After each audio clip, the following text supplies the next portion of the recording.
Hello? Hello? Is this thing on? Okay. All right. Hello, my name is what? Right. Okay. Hello.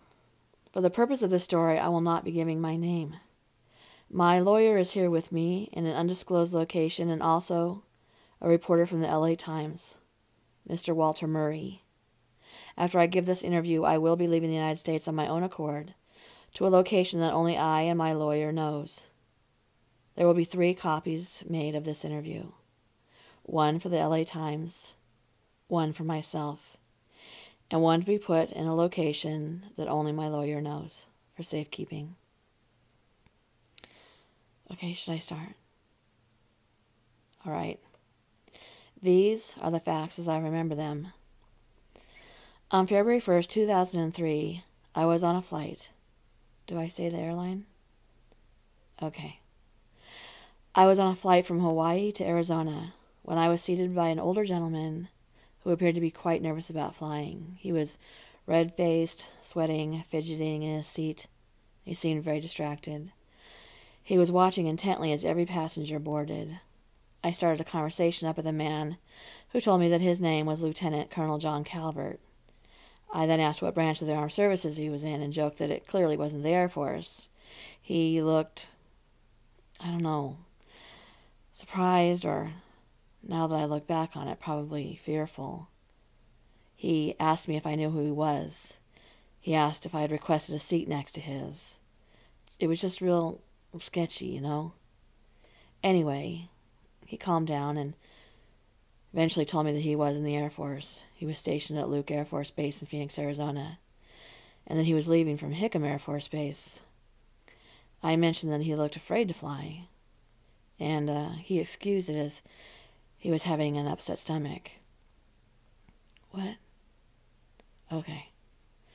So, during the flight, we eventually began talking, and I guess he thought I was somebody he could trust because he started saying all this weird stuff to me about making sure that I was paying attention to everything he said, and at one point he even asked me if I wanted to take notes.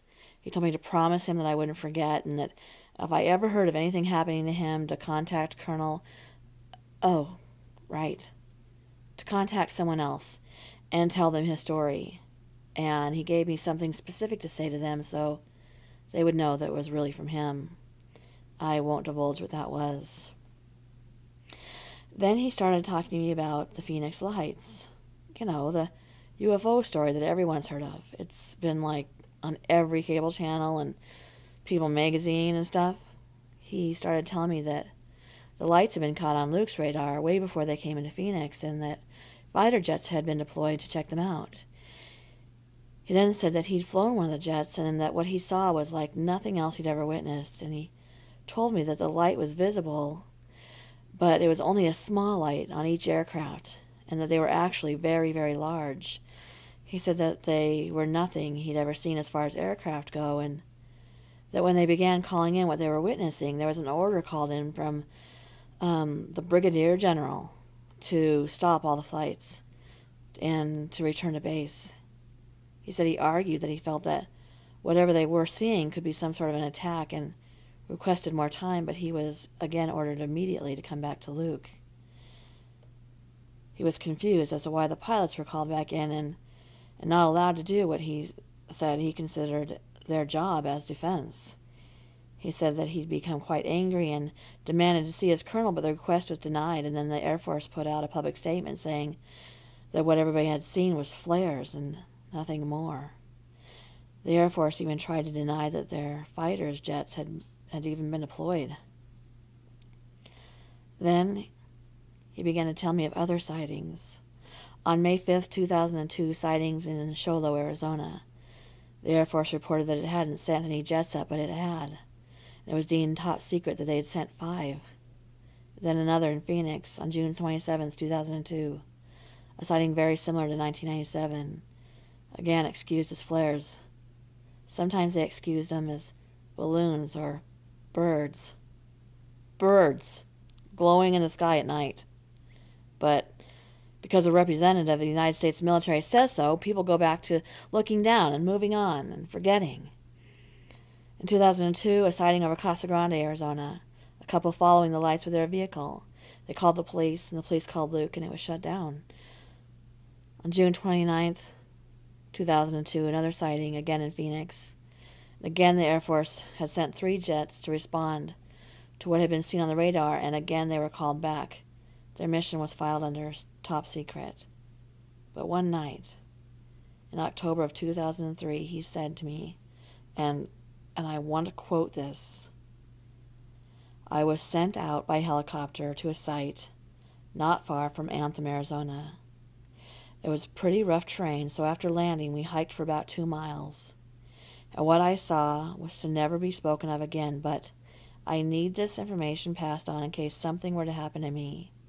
Know that if you ever read that I've committed suicide or been in an accident, please contact, well, the man he named, and tell him what I'm telling you now." Apparently he'd been at Hickam because he'd had an appointment to meet this man, but something had happened and he seemed spooked. I guess that would be the word. And he ended up not even having the meeting. He said that he was led to what appeared to be a crash site, and that at first he assumed that it had been some off-road truck that had crashed, but wondered what that would have to do with him. And as he got closer, he could see that it was one of the exact same objects that he'd seen in the sky. Men were wearing black bodysuits that covered their entire body except their eyes, which were covered with some type of eye protection that seemed to incorporate some type of FLIR technology, like night vision.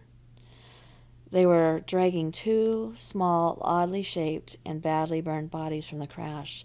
He said that he had began to walk over to the bodies just as what appeared to be an arm fell out from underneath a blanket, which is when he was commanded to look at the vehicle and identify if this was something he'd ever seen before. He looked very closely, he said, and told the man standing next to him, who seemed to be in charge, that yes, he had identified this vehicle or ones like it several times before. Then he said that he woke up in bed the next morning, and that's all he remembered. He was avid that he had not been dreaming, and when he told his commanding officer of the incident, he was told that he must be confused or possibly becoming ill and should maybe take a few days off. He told me that when he went home, he was looking through the clothing he'd been wearing the day before, and there was sand in the cuffs of his shirt and pant legs. As our plane landed, I could see that he was, again, really nervous and shifting around and shaking. I asked if he was all right, and he assured me that it was just his upset stomach. But before the passengers were allowed to depart, a group of 3 men, all dressed in black suits, sunglasses, black gloves, in Arizona, no less, boarded the plane and asked him to stand up and come with them. They'd flashed some type of badge when boarding. John stood up immediately and he grabbed his briefcase from the overhead bin and he walked off with them, but before he was out of sight, he looked back at me and he nodded. I nodded back. I watched them put him into a large SUV with very black windows. I was reading the newspaper a week later and I read that he'd been killed in a helicopter accident with the man that I was supposed to contact if anything happened to him. That is why I'm giving you this information. Okay, I just want to add this. 2 weeks after that interview, I picked up a Time magazine and I saw on its cover that they'd written a story about 2 quote-unquote top secret agencies that had been discovered working at both Hickam and Luke Air Force bases, and that both had been designed to create weapons against an invasion from outer space. The government's response was that both programs were working on a deterrent to stop asteroids from hitting the Earth. But I knew different. I know different. My story was never published in the LA Times, and Mr. Walter Murray had, quote-unquote, resigned. after it was discovered. They said that he had plagiarized several articles. However, in the article about it, they didn't list any articles that he'd plagiarized. Not even one.